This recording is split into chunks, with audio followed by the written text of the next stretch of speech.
Hello everyone, I'm Cameron and welcome to another video. Now today we're going to do an album review. We're going to do an album that celebrates its 60th anniversary tomorrow, and that is of course the Beatles and Rubber Soul.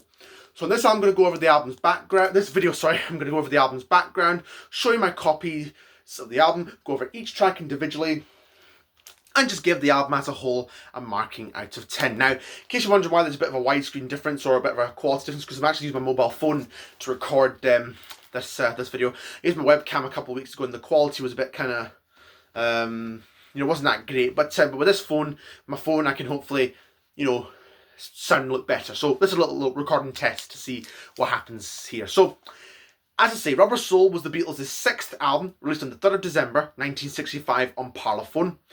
Now, this has been pretty much was another big year for the Beatles. They had filmed the Help film and done the soundtrack for that, and they also went on a tour of America, which included them playing Shea Stadium, which was one of a pinnacle moment in rock music because it was kind of the first kind of big stadium concert that happened as well. And during that tour, they met people like Bob Dylan and they met Elvis on that tour. And so when they came off the road at the end of August, they really had 6 weeks to prepare to write some new songs and then go into the studio and record them, because they kind of needed to get this album out by the Christmas market. Because I think it was part of the Beatles' contract that they had to put out 2 albums a year. That the one in the kind of early in the year, and then one for the Christmas market, and this is one they got for the Christmas market in '65, like what with the Beatles and Beatles for Sale had been the 2 previous years.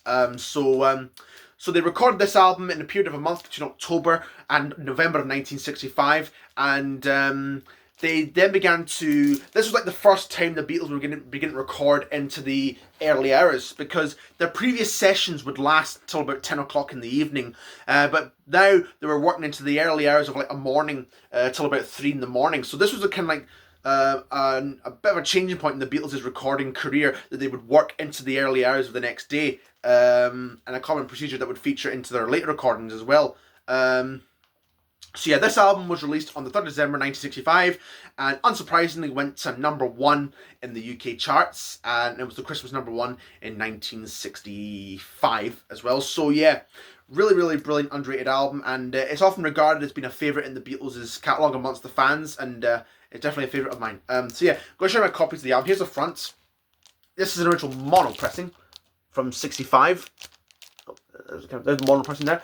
Now, all my Beatles, some of Beatles records are in these kind of resealable sleeves, and I'm hoping to get more of these sleeves at some point in the future to put my records in and replace the kind of regular sleeves in. So, but there we are. Anyway, here's the front cover. Really great cover there. Now, it wasn't actually taken like this. It was taken by, the cover was taken by a guy called Robert Freeman. It was like the photographer in like the kind of 60s, and this was going to be placed on the cover, and the card that it was meant to kind of, it was slotted on, kind of fell back, and it came out like this. And the Beatles were really intrigued by this result. They really liked the cover, so they made it the cover. And here it is. Quite like the green in the background, which is quite nice and cool. Back, songs there, the picture of each member as well. And this one is a mono pressing. It's original. I also have a 2012 stereo pressing of it, which I'll be parting ways with quite soon. Because I'm getting downsizing my collection a bit. So yeah, but there's the there's that one. Apart from it's a second pressing because it's not the loud cut. This is a -4 matrix number. So this is a I think a later pressing. It's not the one with the loud cut. The loud cut was on the very first pressings of Rubber Soul, the album.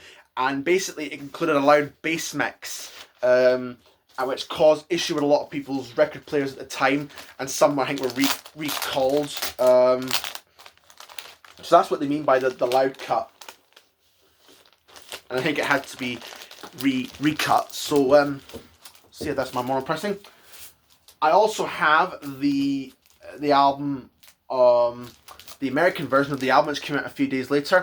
And I will touch upon this one, but they changed the track listing on this album, which I will touch upon near the end, near the end of the video. But I'm going to show you the American version of the album that I have anyway. Here's the front, much the same. Design wise, it's much the same. This is a mono copy, which is really cool, and it's an original mono from America. So a lot of my Beatles American albums are like I have some Apple pressings and some later pressings of those albums. But this is an original mono on the Rainbow label, which is really cool. I've also got the US version on CD with the US albums box set.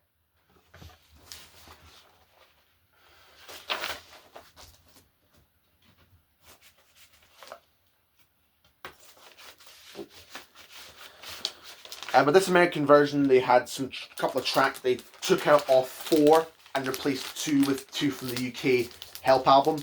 And that was that one.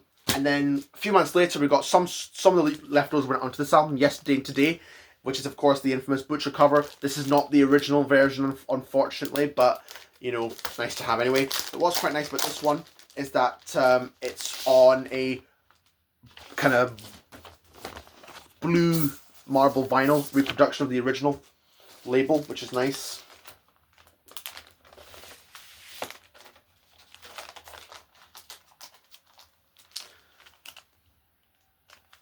And that's Yesterday. So yeah, and I've also got the 2009 remaster of Rubber Soul on CD from the stereo box set. I also got the mono, which I forgot to bring out. There's the back, much the same as the original vinyl.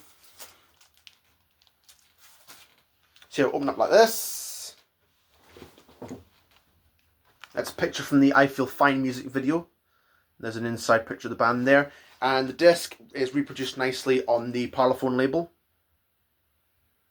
which I quite like with the 2009 remasters, that they reproduce the original labels on the discs. Here's the booklet.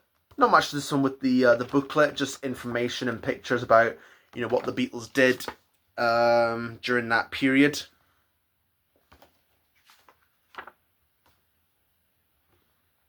And for this album, they were now writing with original material. There wasn't need for covers really any longer, so they were kind of now, the songwriting by this point was beginning to develop by this point. For the CD master, they used a remix version of Rubber Soul, because when the album first came out on CD in 1987, George Martin, the producer, took the original tapes of Rubber Soul and Help and he remixed them. I'm not sure why he didn't use the original stereo mix for these remasters, but still, hey ho. This is one that the Beatles fans have often wanted for in the box to remix. And then that same day came out this single, We Can Work It Out, and Day Tripper, which was recorded during the sessions. It was a double A side, but both sides I think went to #1 in the UK charts by the Christmas of '65, which is quite cool. There's my original single copy. Okay, now we're going over the tracks. So we start the album off with Drive My Car. This is a great way to start off the album. We're at the down, down, down, down, down, down, down guitar way to start off the album. The vocals with Paul, John and George are great, and Paul plays piano in this track as well. Yeah, really great song, good tempo, good beat, and I also like the beep, beep, beep, beep, yeah, in the song as well, and the soul from George as well. So yeah, really, really great way to open up the album, Drive My Car. And it's one that Paul McCartney has played live in the intervening years as well, and definitely one of my personal favourites from the Beatles' catalogue, Drive My Car. Yeah, great opener from the album, and yeah. Then we have... then we have Norwegian Wood, This Bird Has Flown. One of my favourite kind of acoustic songs. But also you get George Harrison playing the sitar on this track as well. And George, I'm not sure how he picked up on the sitar. But this would later be an instrument that he would often play in the Beatles recordings. Particularly with him Without You on Sgt. Pepper. And also on Love You Too on the Revolver album as well. But yeah, really great song. Really like John's vocals, and Paul joins in on the kind of later in the song as well. So yeah, really, really good song, Norwegian Wood. One of my personal favourites from John on lead vocals. So yeah, really, really, definitely one of my personal favourites of the album, and in the Beatles catalogue as well. One I really like. Then we have You Won't See Me. This is one that's really sung by Paul, but John and George join him. Paul plays piano, but the kind of roadie guy, Mal Evans, joins in on organ as well. You Won't See Me's good. I like the vocals, Paul's, the lyrics wise are good. Not one I would really play outside of the album, but still one that I enjoy when I hear the album. Which I heard it a few nights ago actually. And the piano work is great as well from Paul. So yeah, definitely one that I like and I enjoy. Then we have Nowhere Man. Now, Nowhere Man, I really like the 3-part harmony, which is kind of Beach Boys a bit in a way. And in fact, the Beach Boys, in fact, Brian Wilson, I think, has said that he was kind of influenced by Rubber Soul a bit as well. So this kind of sounds very Beach Boy-esque with the 3-part harmony and the ooh la la la and the kind of middle bit of the song, and the solo as well played by George is great as well. And this is one of the few ones that the Beatles actually did live from this album. They played it on their I think they played it on their 65 UK tour and then the 66 tour, which was their last tour. Little note fact I want to say, on the same day Rubber Soul was released, they took a little short tour of the UK, which would turn out to be their last tour of the country. See, I really like the song Nowhere Man, one of my personal favourites, and one that they played live from the album. Then we get Think For Yourself. This is a George Harrison composition and one that George sings. One that I quite like, and quite like George's lyrics on it as well, and his vocal-wise is great as well. Not one of, I mean, one again, wouldn't play outside the album, but still one that I quite enjoy as well when I hear it. Yeah, and Paul even plays a thing called fuzz bass on here. I'm not sure what that's, but I think it's like some kind of instrument. But yeah, really good song. I really quite enjoy it. One that I personally like. Then we get The Word with Paul, John and George. Paul on piano, but George Martin, the producer, on harmonium. I like the 3-part harmony in it as well. John mostly sings the song, but I think John kind of has a solo bit as well. But Paul and George join him in on the kind of "say the word and you'll be free" part of the song. So yeah, really good album. And a little note on my part, I should have put this at the start of the video. The Beatles kind of made this album with no interrupted commitment, so they didn't have any radio, television, or promotion schedules during the sessions of the album, so they pretty much were able to make the album on their free time. And then we close side one with Michelle, which is a song that Paul sings with John and George backing him. Michelle's a really personal highlight on the album as well. One of my personal favourites from the Beatles, and it's one that appeared on quite a few of their compilation albums as well, and in the intervening years. So yeah, really good song. Paul even sings a wee bit of French in it as well during the song. I think Paul has also played this one live. I might be right or I might be wrong, but I think he has at some point in the intervening years played Michelle live. And the Overlanders also covered the song, and I think they took it to the top of the charts in the UK as well in the same time period. So really good one, Michelle, one of my favourites. Then we have, turn to side 2, we have What Goes On. This is one that's a John, Paul and Ringo composition, and Ringo kind of sings this one. This was a song that actually existed as far back as 1963. The Beatles were recording their third single, From Me to You. And they'd done the 2 sides of the record, and they had time, I think, for one more song. They considered doing What Goes On, but they ended up recording One After 909 on this session instead. So What Goes On, it kind of was put to the side until the sessions for Rubber Soul in 65. And yeah, I think it's a really good song. It's one that I like. Ringo and John and Paul's 3-part harmonies work very well on this track. And Ringo sings the song quite well, I must admit. Definitely a favourite of mine in the catalogue. It's one that I like, What Goes On. Then we get Girl, sung by John, with backing from John and George. This again is one of my personal favourite songs from John. I quite like the lyrics to this song. Yeah, it's a good song. It's one of my personal favourites from the Beatles. It's not one that you hear that often as well, but again, still one that I really like. Then we get I'm Looking For You with Paul and John the song. And Ringo plays Hammond organ in this track. I think Ringo's Hammond organ might have been added a bit later on as well. But yeah, really good song. I really like Paul's lyrics and vocals and the kind of beat as well, and the guitar work as well. The guitar work in this track on the album is brilliant as well from John and George. In fact, I'm Looking For You, and I've heard a few alternate takes from the kind of sessions of Rubber Soul that appear on bootlegs or the anthologies, for instance. And in a different arrangement or a different key, but this was the one they went with in the end, and I think I actually quite like the released version a bit, but it was still quite an interesting experiment to hear them doing different arrangement of the track before they made the actual record. You hear that in most cases with a lot of artists and records. Then we get In My Life, one of my personal favourite Beatles songs, and it's like an autobiographical type of song. It's like John looking back on his life and the places, and because he definitely he reflects on like some have gone, some of the places, some have gone and some remain. And then he goes, all these places have their moments with lovers and friends. I still can recall. Some are dead and some are living. And there's definitely a few that he was kind of thinking of, I think, when he sang that song. Like friends like Pete Shotton, who he knew from the Liverpool days in the Choirbank School that he went to. And Stuart Sutcliffe, who was their original bassist, who sadly died very young a few years earlier. But yeah, it's one of my favourite songs. And George Martin plays piano brilliantly in this track as well. And it's a song that I think we can all really resonate with as well. You know, with the lyrics. We've all had places in our lives and people in our lives who may or may not be in our lives anymore, but we never stop and think about some of these people. And sometimes, and I've resonated with that track as well. Sometimes, Johnny Cash did a really good cover version of this song on his 2002 album, American 4, The Man Comes Around. And he does a good version of it, I must admit. Go check it out on YouTube, Johnny Cash, In My Life. A really good version of that song, I must say. Then we have Wait. This is a John and Paul song. And Wait was a song that they had done previously over the Help album sessions in the June, I think, of 65. But they never...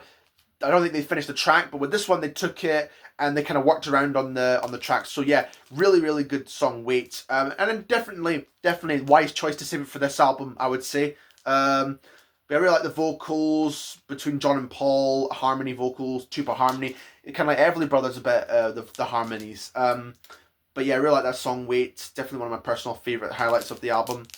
Then we have If I Needed Someone. I really like the guitar start. Very kind of Birdsy influence a bit, because the Birds were a big group at the time as well. George Harrison wrote and sings this song, and this was one of the other ones that they played on I think the 65 UK and 66 tours. And definitely one of my personal favourites. And on the same day that the Beatles released their version, the Hollies released their version of that song as a single. Little known fact, I think the Hollies might have, not sure how they got a hold of the song, but I'm sure somebody will let me know in the comments. I probably should have done a bit more research into this and prepared notes for it, but definitely one of my personal favourites from George Harrison's kind of catalogue in or out of the Beatles. And we close the album with Run For Your Life. I quite like this one. This was one that John admitted they took from Elvis Presley's Baby Let's Play House, the line, I'd rather see a dead little girl than to be with another man, kind of thing. But John, in the intervening years, has actually now later said he didn't like the song. This is one that he always hated for some reason. But I actually don't mind it. I actually quite like it. I think George liked it at the time as well.